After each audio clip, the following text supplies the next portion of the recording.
Have you lost your mind? It was my father's funeral, Liam.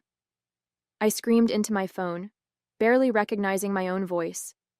The pictures were still open on my laptop. Liam grinning at his best friend Daniel's bachelor party, drink in hand, surrounded by women in tiny dresses. The timestamp made me sick to my stomach.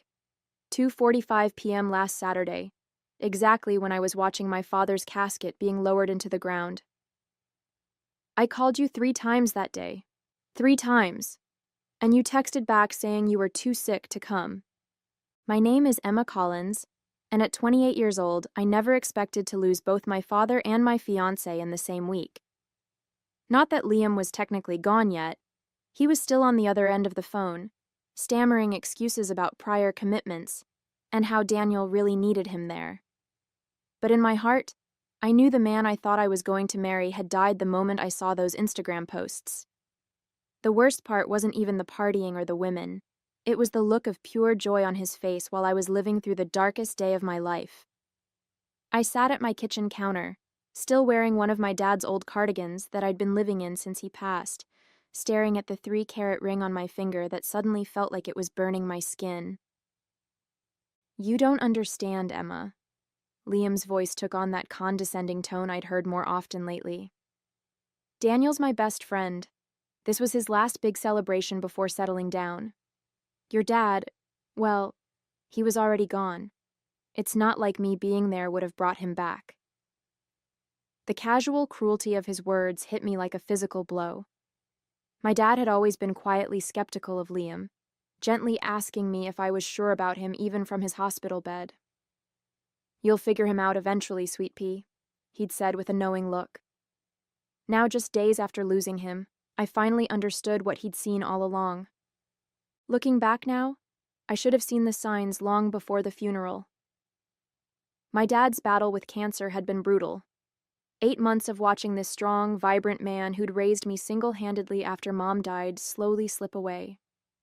Through every chemotherapy session and doctor's appointment, Liam always had an excuse for why he couldn't come with me. Work meetings, family obligations, last-minute emergencies with friends. I made excuses for him, telling myself and my dad that he was just uncomfortable around hospitals, that not everyone could handle seeing someone they cared about suffering. The thing about grief is that it has a way of stripping away the lies we tell ourselves. My dad was my rock, my compass, the person who taught me everything from how to change a tire to how to stand up for myself. He worked 2 jobs to put me through college, never missing a single parent-teacher conference or dance recital when I was growing up. Even when he got sick, he was more worried about me than himself. Just promise me you'll take care of yourself, sweet pea, he'd say, squeezing my hand with what strength he had left. Don't let anyone dim your light. I'd nod and change the subject, not ready to face what he was really trying to tell me. Sophia, my best friend since college, had tried to open my eyes too.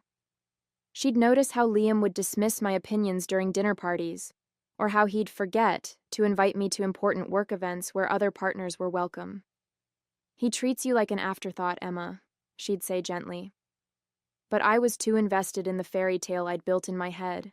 The successful marketing executive who'd swept me off my feet, the perfect proposal at sunset on the beach, the lifestyle magazine's version of happiness. My dad's death shattered that carefully constructed illusion, forcing me to see what had been there all along.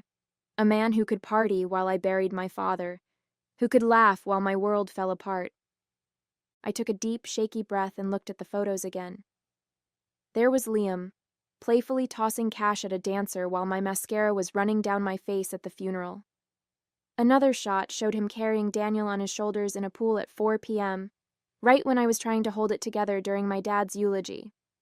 Each swipe felt like a knife twisting in my chest. The comments under the posts made it even worse. Best bachelor party ever. And living your best life, bro. Meanwhile, my phone was full of heartfelt condolence messages I couldn't even bring myself to answer. Emma, are you still there? Liam's voice crackled through the phone, snapping me back to reality. Look, I know the timing wasn't great, but you're being dramatic. It's not like I could just bail on Daniel. We've been best friends since high school. I could hear the familiar sounds of his office in the background. He couldn't even give this conversation his full attention. Something inside me shifted, like a switch being flipped. The tears stopped, replaced by a cold clarity I'd never felt before. "You're right, Liam," I said quietly, twisting the engagement ring off my finger. "The timing wasn't great, just like it wasn't great when you missed Dad's last Christmas because of your company ski trip, or when you left halfway through his birthday dinner because Daniel needed help moving." I could practically hear him rolling his eyes through the phone. That's when it hit me. This wasn't just about the bachelor party. This was about years of small betrayals I'd excused, of boundaries I'd let him cross, of red flags I'd painted pink through rose-colored glasses. Dad would have been so disappointed in how little I'd valued myself. "You know what, Emma? I've had enough of this guilt trip," Liam snapped, his voice rising. "I get that you're sad about your dad, but life goes on. Daniel spent thousands on this party, and as his best man—" I cut him off, my hand gripping the phone so tight my knuckles turned white. "As his best man? What? You had to watch him do body shots while I was saying goodbye to my father? Had to pose with those girls while I was picking out a casket?" My voice was trembling, but not from sadness anymore. Pure rage coursed through my veins as 3 years of suppressed anger finally broke free. "Tell me, Liam, did you even think about me once that day?" The silence on his end was deafening. Then came his response, dripping with that patronizing tone he'd perfected over the years. "Of course I thought about you, babe. I even sent you a text, remember?" A bitter laugh escaped my throat. One text. A single message saying he was too sick to come, followed by a sad face emoji. That's what my father's funeral, what my grief, was worth to him. I opened my laptop again, this time pulling up my email. "You want to know something interesting, Liam? Daniel's fiancé just sent me some videos from the party. Apparently she feels terrible about what happened." I heard him inhale sharply. "Would you like to know what time you posted that lovely TikTok of you doing the worm on the beach? Because I can tell you exactly what I was doing at 3:27 p.m. I was trying to find the strength to read the eulogy I'd written for my dad." There was rustling on his end of the line, the sound of a door closing. Finally, he was taking this seriously. "Emma, listen to me." His voice had dropped to a whisper. "Those videos, they don't tell the whole story. I was just trying to keep Daniel's spirits up. You know how he gets when he drinks. More excuses. Always more excuses. But this time, I wasn't buying them." "Let me tell you what those videos do show, Liam," I said, my voice steady despite the storm raging inside me. "They show you knocking back shots with the groomsmen at 2 p.m. when I texted you asking if you'd at least come to the reception. They show you dancing on tables at 5 p.m. when I was sorting through Dad's belongings with Sophia because I couldn't bear to do it alone. But most importantly, they show exactly who you are, not who I've been pretending you are for the past 3 years." The sounds of Liam's office faded away, replaced by what I assumed was him ducking into a stairwell. "You're being hysterical," he hissed. "This isn't about the party at all, is it? This is about your dad. You're just looking for someone to blame because he's gone." His words hit me like a slap in the face. I glanced at the framed photo on my desk, Dad and me at my college graduation, both of us beaming with pride. He'd worked overtime for months to help pay for my final semester. "You're right about one thing," I replied, surprised by how calm I felt. "This isn't just about the party. It's about the fact that while you were living it up at that beach resort, Sophia drove 3 hours in the rain to be with me. It's about how Daniel's fiancé, who I've met twice, sent me a heartfelt condolence card while you couldn't even bother to show up. It's about how you've shown me, beyond any doubt, that you will always choose your own comfort over my pain." I could hear him starting to protest, but for once I didn't let him interrupt. These words had been building up for too long. "You want to talk about time, Liam? Let's talk about it," I continued, pulling up the photo gallery on my phone. "Here's a lovely shot of you doing karaoke at 6 p.m., right when I was having a breakdown in my car because Dad's empty house felt too overwhelming. Oh, and look at this one from Sunday morning. You poolside with a mimosa while I was meeting with the funeral home to settle the final bills. Would you like me to keep going?" There was a long pause, followed by the sound of him clearing his throat. "Okay, I messed up," he finally admitted, but his tone was more annoyed than remorseful. "What do you want me to say? That I'm sorry? Fine, I'm sorry. But you can't just throw away 3 years together over one mistake. Think about the wedding, the house we talked about buying. Are you really willing to give up our future because I made one bad decision?" I looked down at the engagement ring sitting on my counter, remembering how proud I'd been to show it to Dad in the hospital. His response hadn't been what I expected. Instead of congratulating me, he'd taken my hand and asked, "But does he make you proud, sweet pea?" At the time, I'd brushed off his concern. Now those words echoed in my mind like a warning I should have heeded. "You're right again, Liam," I said quietly. "One mistake shouldn't end a relationship. But this isn't one mistake, is it? This is just the first time I've been strong enough to see them all clearly." "What are you saying?" Liam's voice had lost its condescending edge, replaced by something closer to panic. I picked up the ring, turning it over in my palm one last time.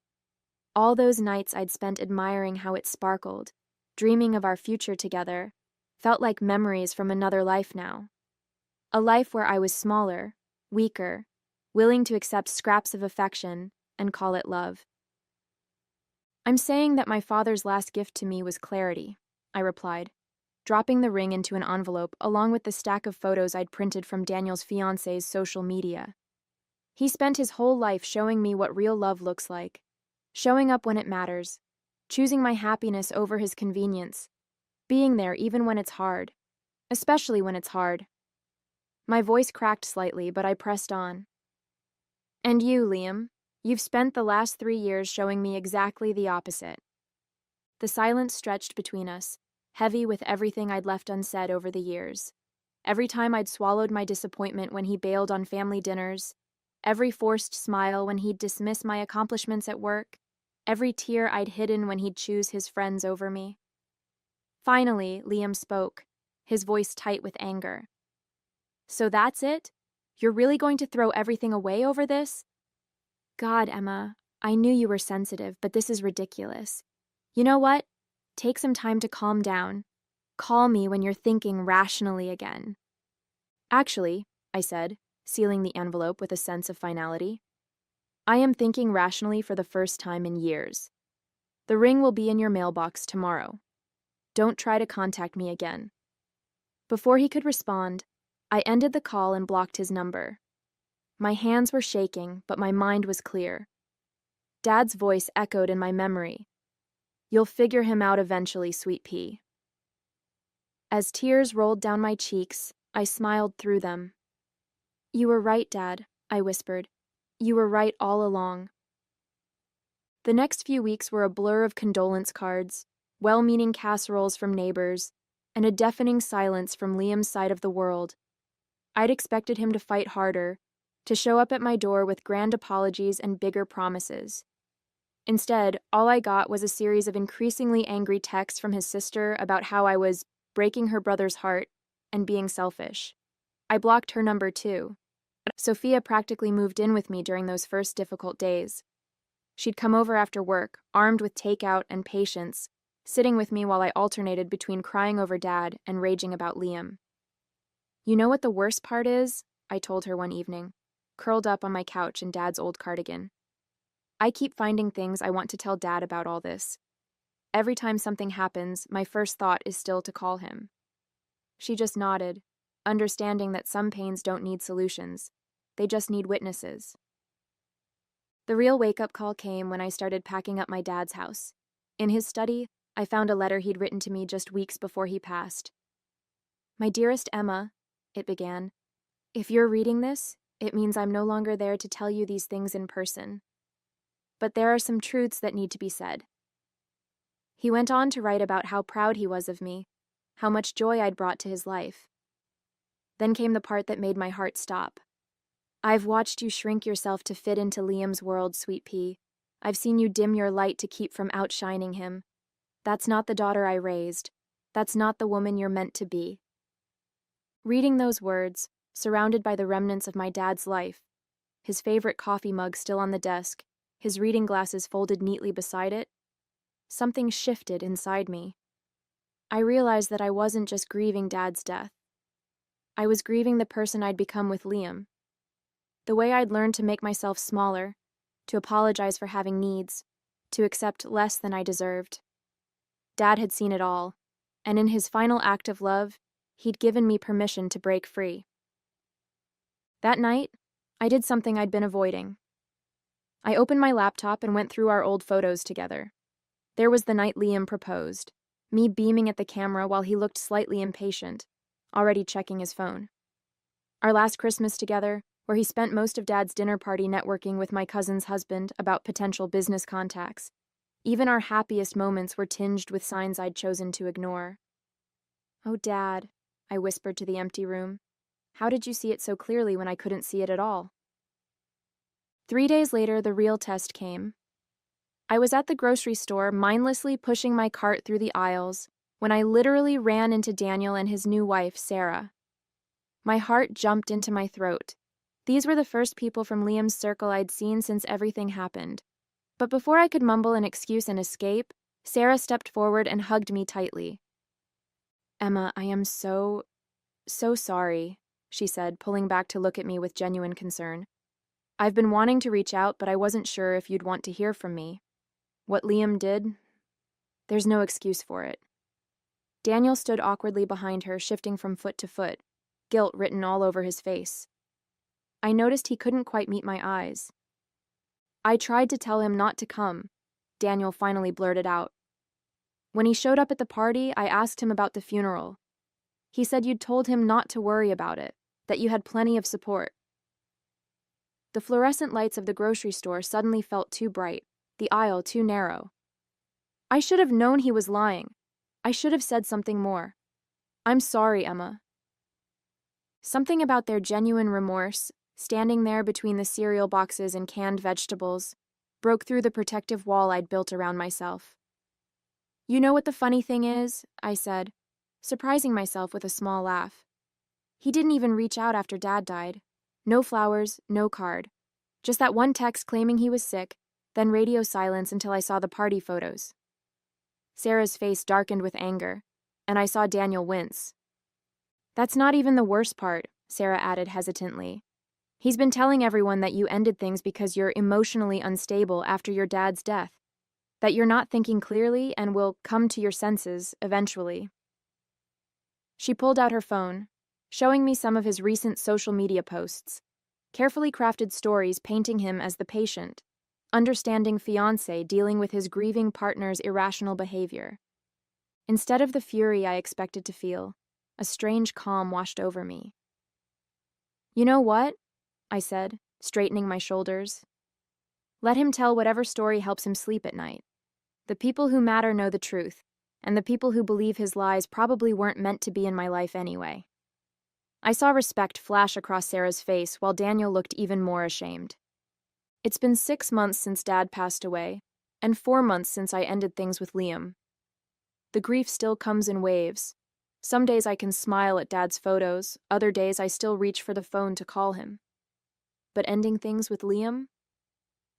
That pain faded faster than I expected, replaced by a growing sense of freedom I hadn't even known I was missing. Last week, I was going through the last box of Dad's things when I found his old leather journal. Inside, on the very last page, he'd written something that made me cry and laugh at the same time. "My Emma has always been stronger than she knows. Sometimes life's hardest moments are actually gifts in disguise. They show us who we really are, and more importantly, who others really are too." Next to these words was a small drawing of a butterfly breaking free from its cocoon. It was exactly the kind of quiet wisdom Dad had always shared with me, right up until the end. Looking at that sketch now, I realize that's exactly what happened. Losing Dad broke my heart, but it also broke the spell I was under with Liam. Sometimes it takes our greatest loss to find our greatest strength. And so, I find myself here, on the other side of everything. Different, yet more myself than I've ever been. Grief has a way of hollowing you out, carving space for truth to take root. Losing Dad was the greatest loss of my life, but it also gave me the clarity to walk away from a love that wasn't love at all. The ache of his absence is something I carry every day, but it no longer feels like a weight pressing me down. Instead, it's a reminder of the lessons he left me, to value myself, to expect real love, and to never let anyone dim my light. Liam is a closed chapter now, and with him went the ring, the photos, and the carefully curated illusion of our life together. What replaced them was far more precious: peace. I've started journaling again, using the notebook I found among my dad's things. Each page feels like a step forward, a way to reclaim my voice. Tonight, I sit on my dad's porch, watching the sun set behind the hills, the sky painted in colors he would have called perfect for fishing. For the first time in a long time, I feel something unexpected: hope. Life doesn't just go on after heartbreak, it finds ways to bloom. Even in the shadow of loss, even in the wreckage of love gone wrong, there's space for growth. And as I sit here, wrapped in my dad's old cardigan, I know this for certain: I'm ready to grow.